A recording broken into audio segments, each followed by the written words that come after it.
Assalamualaikum warahmatullahi wabarakatuh. Alhamdulillahi rabbil alamin. Wassalatu wassalamu ala ashrafil anbiya'i wal mursalin wa ala alihi wa ashabihi wa ummatihi ajma'in, amma ba'd. Ikhwati fillah rahimakumullah, para sahabat Facebook dimanapun Anda berada, pada hari ini sepatutnya ada kajian secara offline, yaitu kajian ruqyah syar'iyah, mata air dan arsy. Tapi berhubungan karena cuaca di kota Medan pada hari ini sangat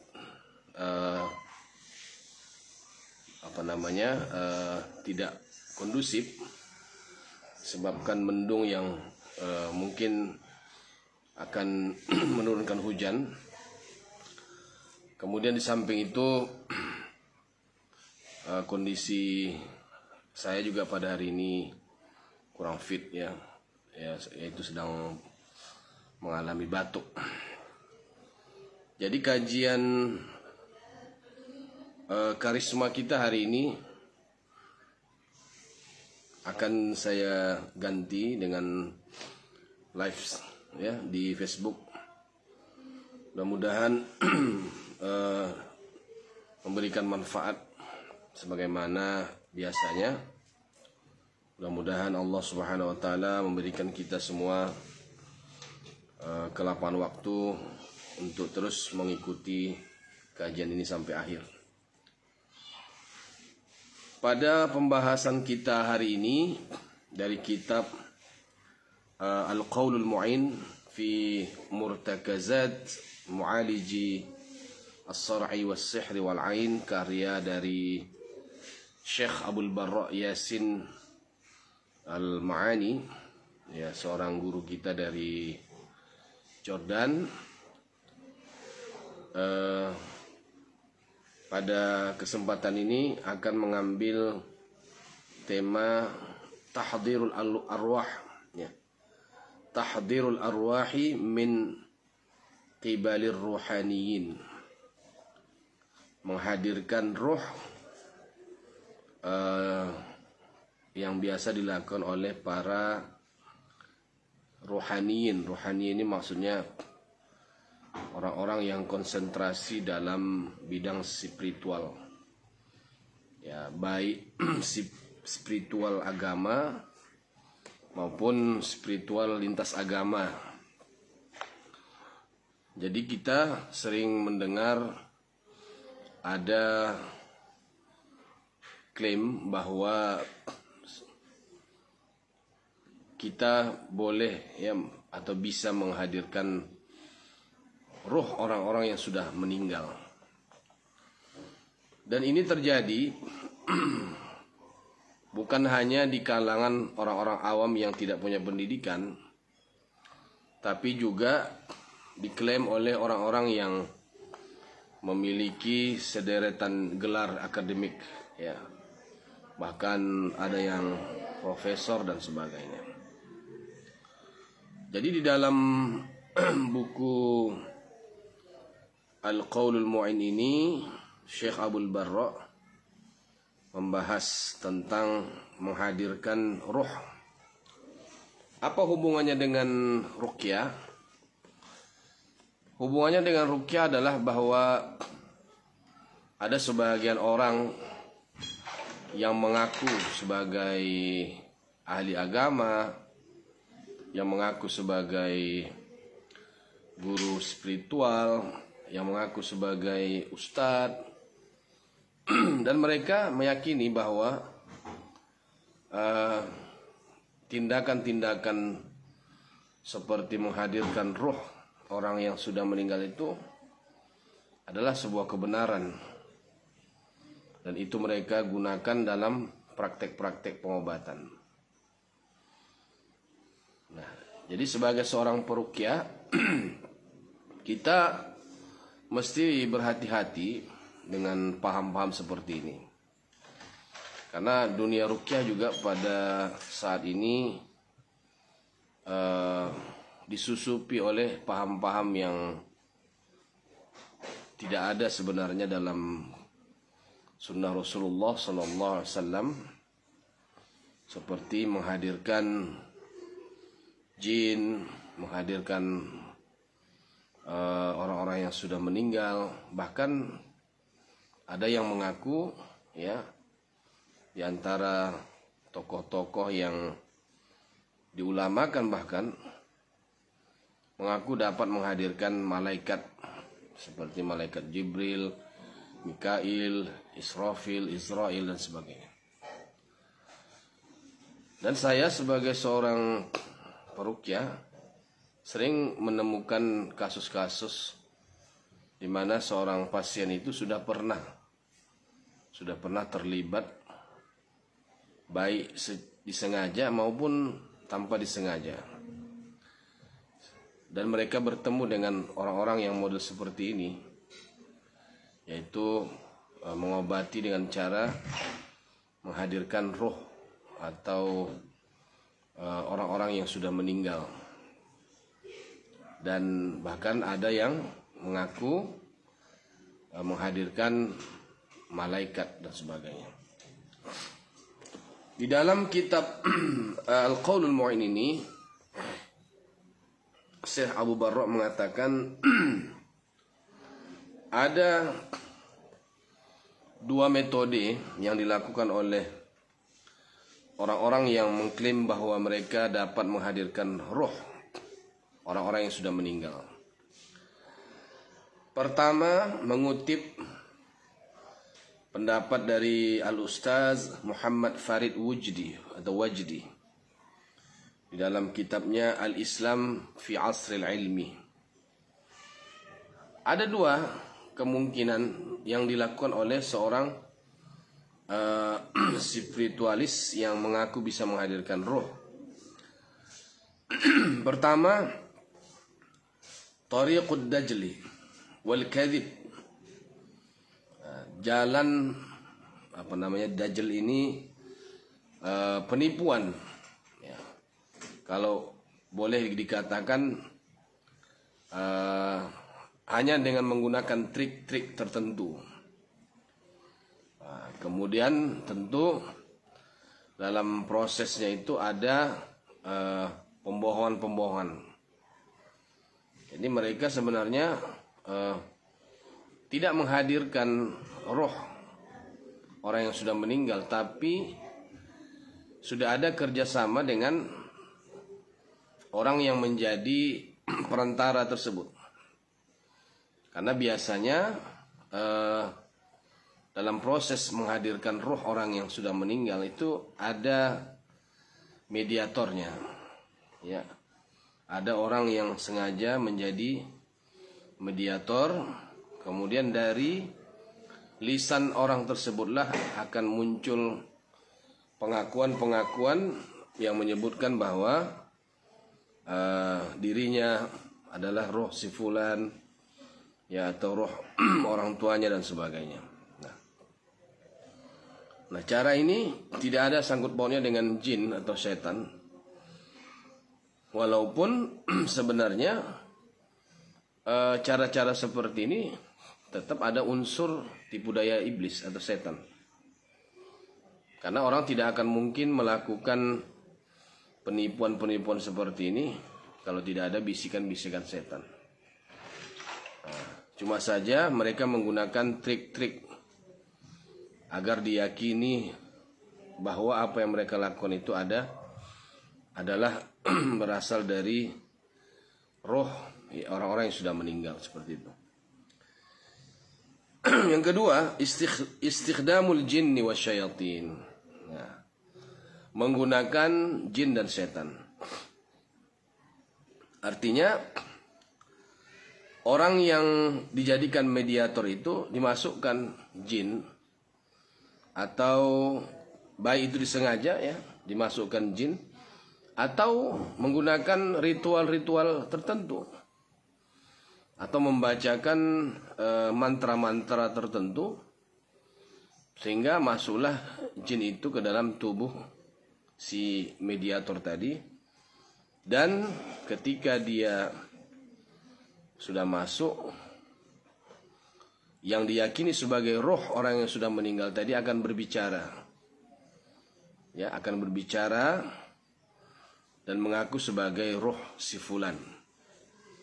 Dan ketika ditanya tentang siapa si fulan yang dimaksud, yang ditanyakan tadi, ya, dia mengetahui semua latar belakang hidupnya, sehingga orang yang menyaksikan itu betul-betul yakin bahwa yang sedang berbicara adalah roh orang yang sudah meninggal tersebut.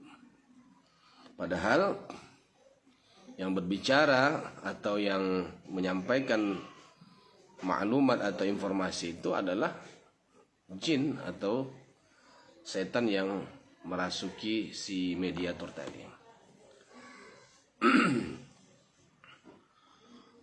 Wal qawlu bi tahdhiril arwahi laisa jadidan.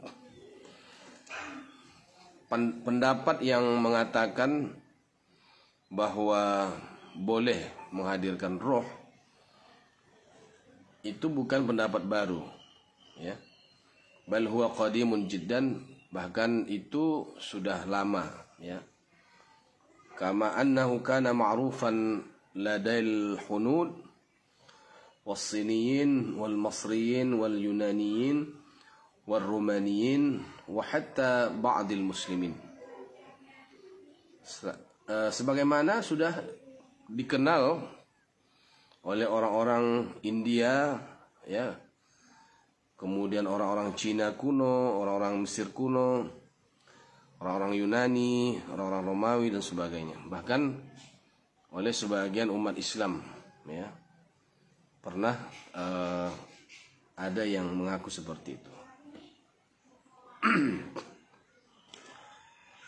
Wa tahdhirul arwahi yatimmu bi tariqatain, kama asyara ila dhalika al-ustaz Zuhair Hamawi. Menghadirkan roh itu bisa terjadi dengan dua cara atau dengan dua metode,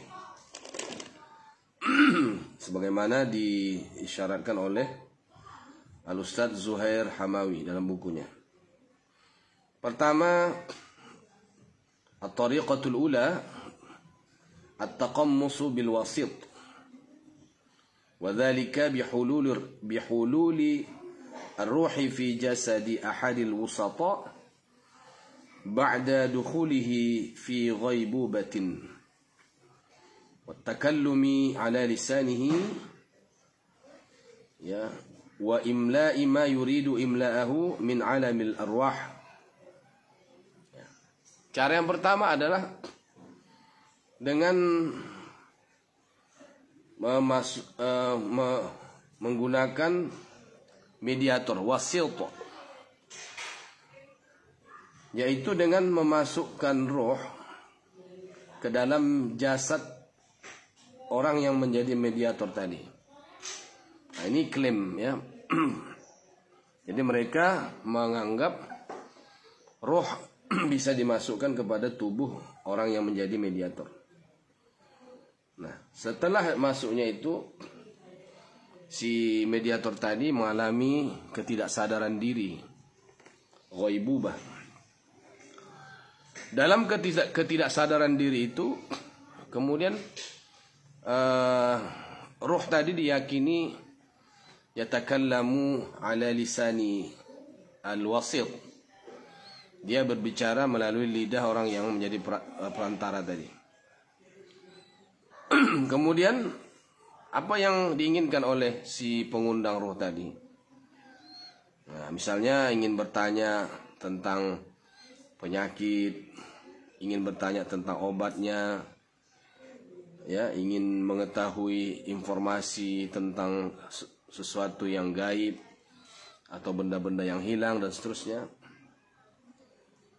Nah, maka roh yang tadi berbicara melalui lisan si mediator itu diyakini sebagai roh orang yang sudah wafat.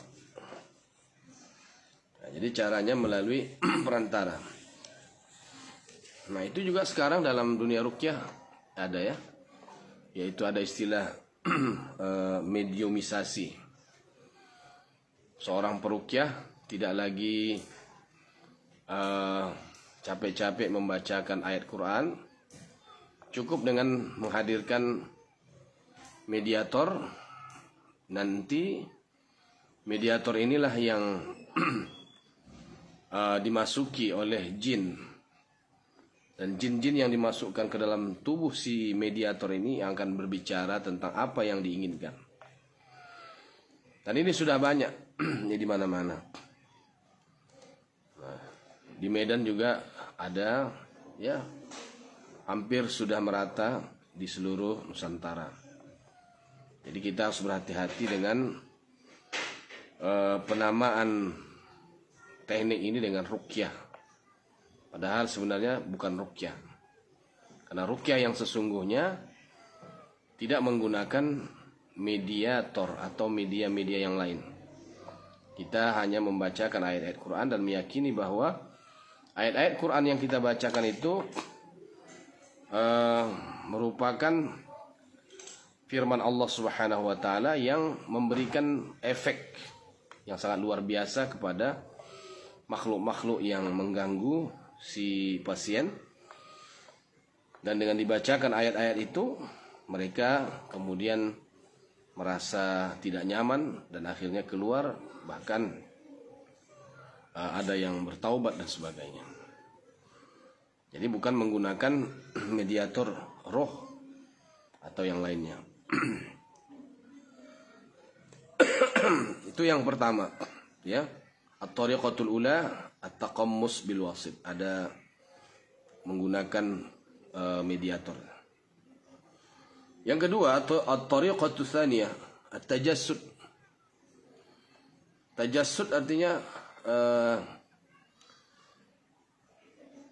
menjelma ya, menjelma atau membentuk suatu wujud. Wahia an tazhar ar-ruhu mujassadatan fi suratin mutabaqatin li surati sahibiha fi dunya wa yaz'amuna anna hadhihi ar-ruh tamtaliku al-quwa wa anna min al-mumkin an tamshi fi al-ghurfa wa tatahaddatha ma'a al-hudur wa tumazihuhum wa annahu minal mumkin ya iltiqatu suratin min hadhihi an-naw' li ruhi ay syakhsin ya. At-tajassud maksudnya di sini adalah ruh itu muncul ya, menampakkan diri mujassadah. Mujassadah itu menjelma ya, menjelma fi suratin mutabaqah, dalam bentuk yang benar-benar sesuai dengan bentuk orang yang pernah hidup di dunia. Ya, misalnya ada orang pernah jumpa dengan mantan presiden kita, Presiden Soekarno, dan mendapatkan keris dari beliau. Nah, atau jumpa dengan Sunan Kalijaga, atau berjumpa dengan ya siapa saja orang-orang yang dianggapnya punya kelebihan ya, kehebatan dan sebagainya. Jadi itu dianggap roh ya, roh itu menjelma, membentuk wujud sama bentuknya dengan orang yang sudah pernah hidup di dunia. Dan mereka meyakini bahwa roh ini punya kekuatan. Dan wa anna minal mumkin an tamshiya fil ghurfah. Bisa dia hadir dalam wujud nyata, berjalan di kamarnya ya, bahkan tatahaddas, bercerita, ngomong gitu dengan orang-orang yang hadir di situ. Wa tumazihuhum, dan bercanda. Bahkan bisa selfie, ya. Wa annahu minal mumkin iltiqatu surah. Ya, jadi bisa dengan mengambil foto begitu, seolah-olah kita berfoto dengan orang yang sudah meninggal gitu. Nah, ini tentu kita yakini bahwa ini bukan roh, ya, orang yang sudah meninggal, tapi jin yang menjelma, yang menyerupai orang-orang yang pernah hidup di dunia. Nah, tapi bagi orang yang tidak memahami bahwa jin itu bisa menyerupai, bisa tasyakul, bisa mewujudkan dirinya dengan bentuk nyata, ya, mereka menganggap bahwa apa yang mereka saksikan itu betul-betul orang yang sudah pernah hidup di dunia dan meninggal, kemudian rohnya kembali. Inilah dua metode yang diyakini oleh, yang dilakukan dan diyakini oleh orang-orang yang giat dengan ritual-ritual menghadirkan roh orang yang sudah meninggal.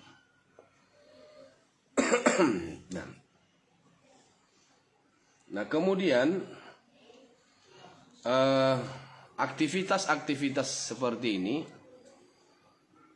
tidak hanya lagi dilakukan oleh orang-orang kampung, orang-orang desa, orang-orang yang tidak punya pendidikan, tapi juga dilakukan oleh orang-orang yang berpendidikan. Bahkan menurut Profesor Muhammad Farid Wajdi dalam kitabnya Al-Islam fi Asril Ilmi, bahwa jutaan orang yang meyakini itu, meyakini bahwa ritual-ritual seperti ini benar adanya.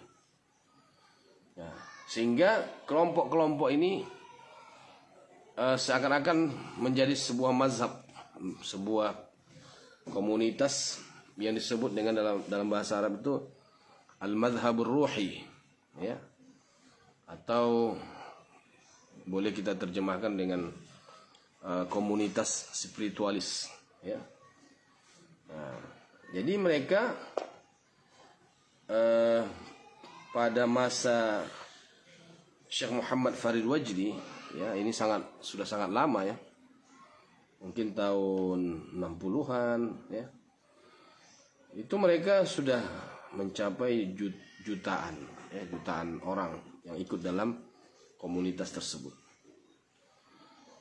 Jadi apa-apa yang mereka yakini seperti ini, bahwa mereka bisa menghadirkan ruh orang yang sudah wafat, sudah meninggal, itu tidak lain hanyalah sebuah tipu daya yang dilakukan oleh setan, ya, untuk menyesatkan umat manusia. Nah, sayangnya kalau hanya sekedar sebagai aliran, ya, yang meyakini seperti itu, maka kita kemudian bisa memutuskan ini adalah aliran sesat. Tapi ternyata di belakangan mereka juga menyusup dalam dunia pengobatan.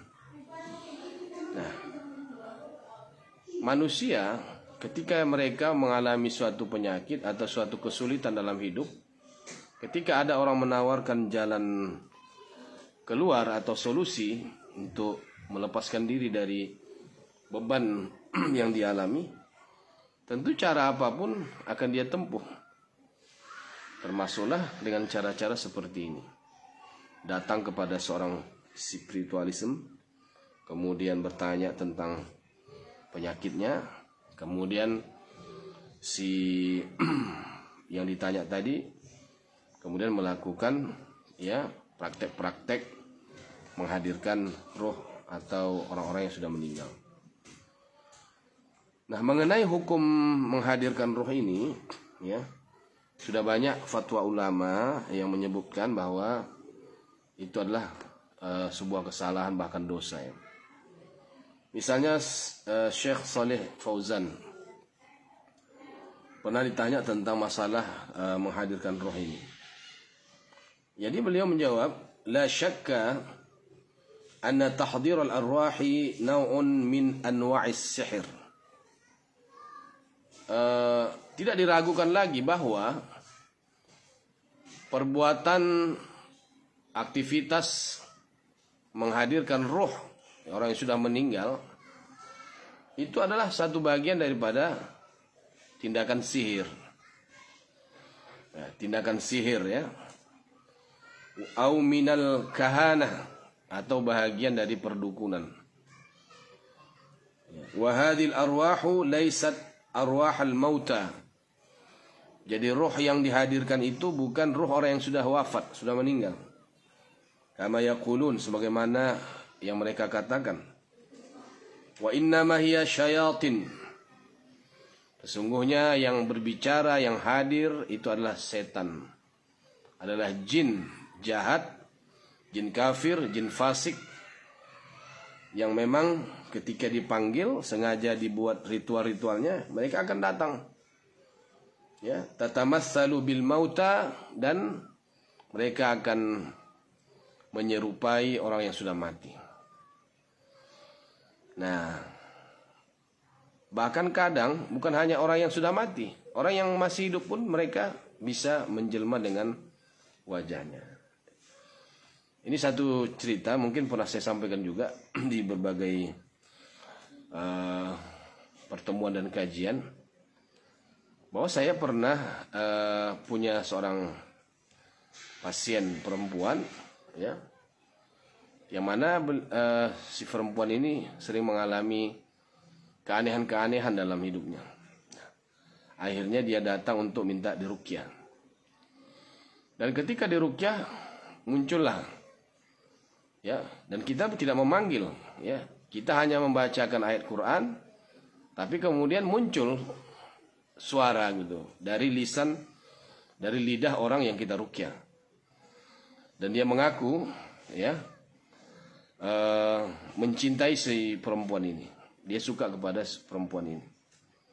Lalu kita ruqyah, terus kita ruqyah tanpa ada trik-trik yang aneh-aneh.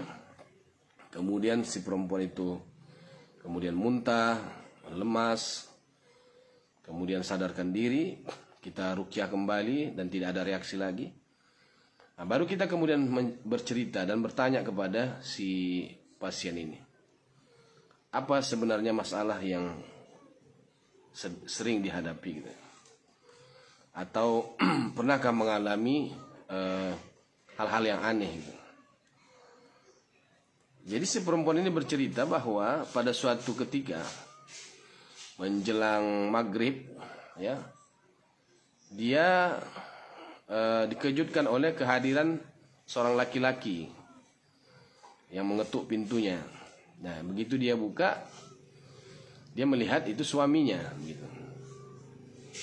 Nah, layaknya sebagai seorang istri, karena suaminya ini kerja di luar kota, yang hanya punya waktu untuk pulang ke rumah dalam sebulan itu 2 kali. Maka tentu setelah suaminya hadir, datang, dia layani sebagaimana layaknya seorang istri, termasuk melayani hal-hal yang sifatnya seksual.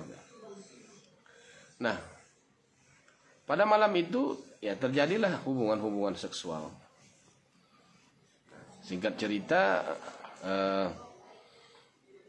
pada subuhnya si perempuan ini bangun, dia melihat suaminya tidak ada di tempat tidur.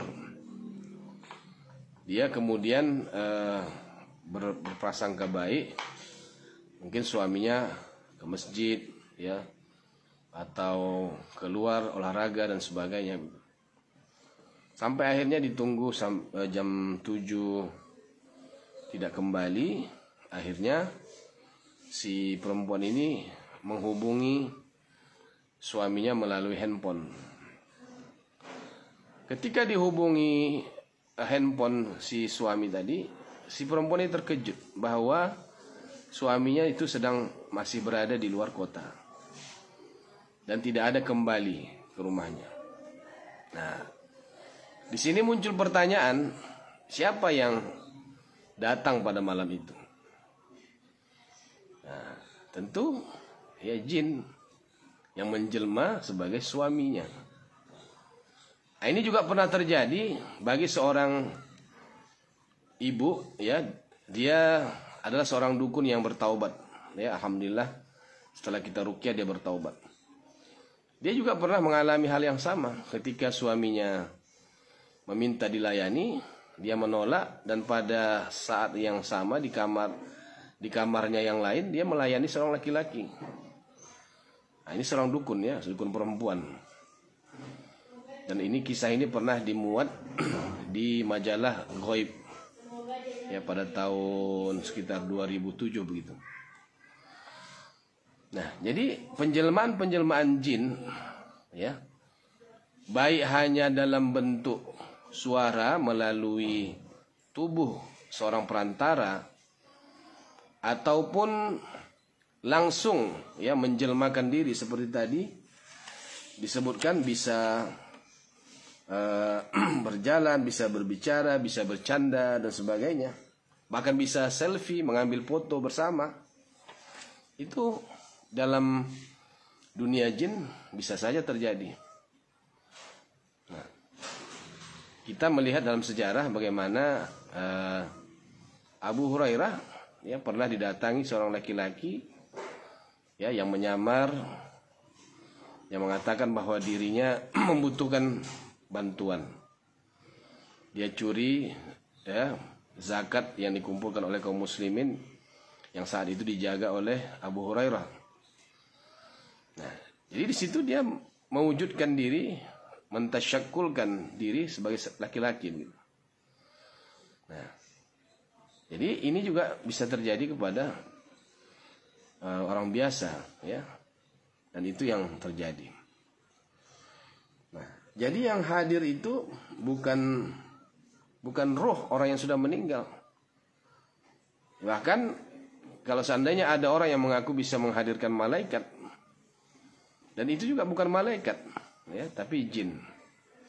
Karena malaikat tidak pernah mau hadir patuh tunduk kepada manusia kalau tidak atas perintah Allah SWT. Jadi dalam dunia pengobatan, ya, ini juga sering terjadi, ya, ada orang-orang yang mungkin dianggap sebagai kiai, syekh, tuan guru, ustadz, yang mengobati pasiennya dengan cara-cara menghadirkan malaikat, ya, mengklaim bahwa dia dibantu oleh malaikat, bukan jin. Nah, ini ada, ya, dan terjadi di tengah-tengah masyarakat kita.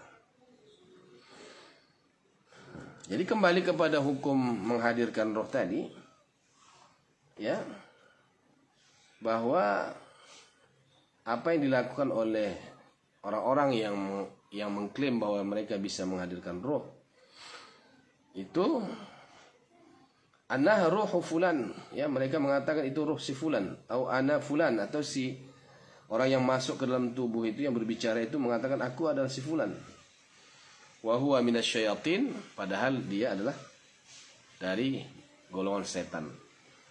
Fala yajuzu hadza, tindakan-tindakan seperti ini tidak dibolehkan dalam Islam. Wa arwahul mauta la yumkin tahdiruha. Roh orang-orang yang sudah wafat, yang meninggal, tidak mungkin bisa dihadirkan kembali. Li'annaha fi qabdatillahi subhanahu wa ta'ala. Karena mereka berada dalam genggaman Allah subhanahu wa ta'ala, artinya dalam penguasaan Allah subhanahu wa ta'ala. Ya. Allahu yatawaffal anfusa hina mautiha, ya kan? Allah yang mewafatkan jiwa-jiwa ketika mereka mati. Nah, wallati lam tamut fi manamiha. Begitu juga, ya, jiwa-jiwa yang tidak mati di dalam tidur mereka. Jadi orang yang sedang tidur, jiwa-jiwa mereka itu ya ada dalam genggaman Allah Subhanahu wa taala. Fayumsikul lati qada 'alaiha al-maut wa yursilul ukhra ila ajalin musamma.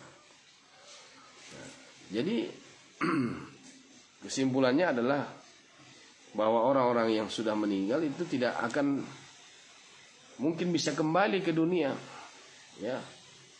Apalagi atas panggilan seorang dukun atau seorang, katakanlah seorang ustadz sekalipun atau kiai, ya, tidak ada istilahnya orang yang sudah meninggal itu akan dapat dihadirkan. Apalagi kemudian kita bertanya tentang solusi sebuah masalah, nah, itu tentu adalah hal-hal yang tidak dibenarkan. Fal arwahu laysat kama yaz'amun annaha tadhhab wa taji'u. Jadi ruh-ruh yang mereka anggap bisa datang dan kembali, ya, itu tidak seperti yang mereka katakan. Karena semuanya itu sudah dalam kekuasaan Allah Subhanahu wa taala. Baik, sahabat-sahabat Facebook sekalian, ya. Itu kita ambil satu pendapat dari ulama yang mewakili bahwa praktek menghadirkan roh orang yang sudah meninggal adalah praktek yang tidak bisa dibenarkan. Dan itu sangat-sangat dilarang, ya, dalam Islam. Kemudian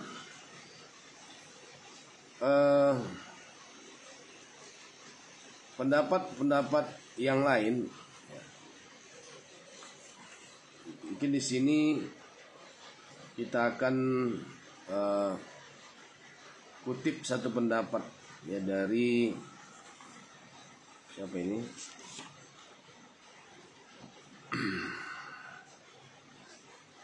Dr. Ahmad Izzuddin Al-Bayanuni, ya. Inna istihdar al-arwah alladhi yaz'amuhu az-za'imun, ya. Adapun menghadirkan roh yang diklaim oleh orang-orang yang melakukannya, wamal arwahul maz'umah, roh-roh yang dianggap itu, yang diklaim tersebut, tidaklah lain illa syayatin, melainkan setan, tata'alabu bil insani wa tukhadi'uhu, melainkan setan-setan yang mempermainkan manusia dan melakukan tipu daya kepada manusia. Jadi jelas, ya, dari dua pendapat ini kita meyakini bahwa yang hadir itu bukan roh yang sebenarnya, tapi setan. Walaysa fi istita'ati ahad ayastahdira ruha ahad. Tidak berada dalam kemampuan seseorang pun, ya. Artinya siapapun tidak akan mampu, tidak akan bisa untuk menghadirkan roh siapapun. Fal arwahu ba'da an tufariqa al ajsada tasiru ila alamil barzakh. Roh-roh yang pernah hidup kemudian berpisah dengan jasad, mereka akan kembali kepada alam barzakh, ya. Alam barzakh, alam yang sudah menjadi tempat bagi orang yang sudah meninggal. Nah, imma fi na'imin aw fi 'adzab. Dia ada yang berada dalam nikmat, ada yang dalam azab. Ada yang merasakan nikmat kubur, ada yang mengalami azab kubur dan sebagainya. Jadi saya kira cukup itu, ya, menjelaskan menjelaskan pendapat bahwa tidak ada ruh yang bisa dihadirkan.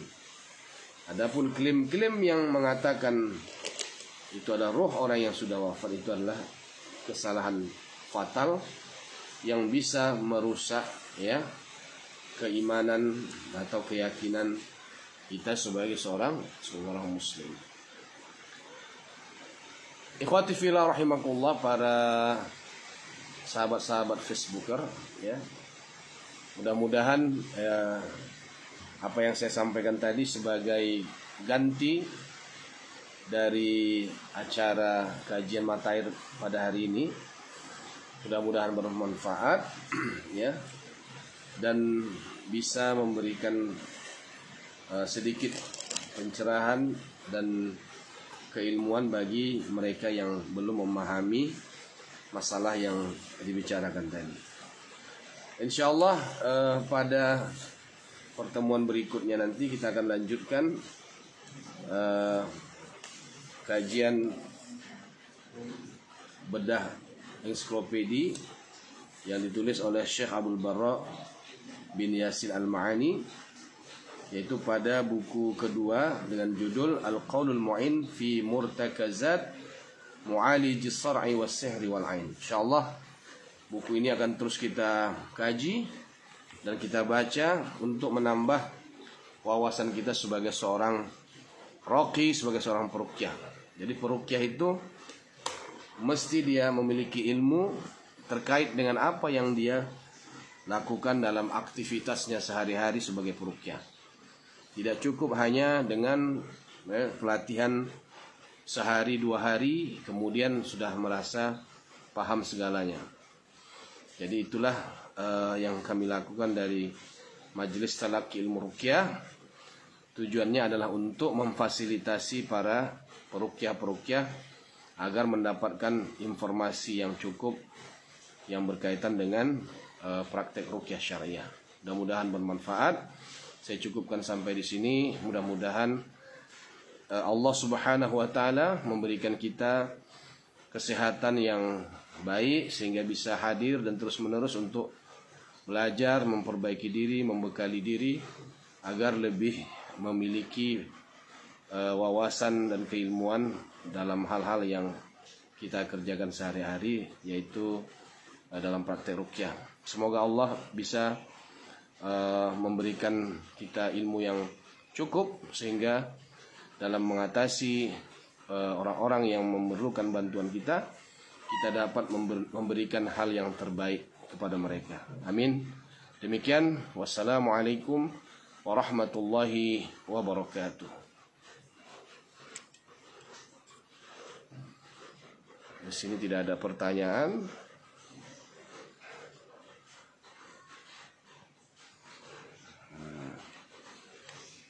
Karena tidak ada pertanyaan, jadi kita tutup sampai di sini. Mudah-mudahan bermanfaat. Amin.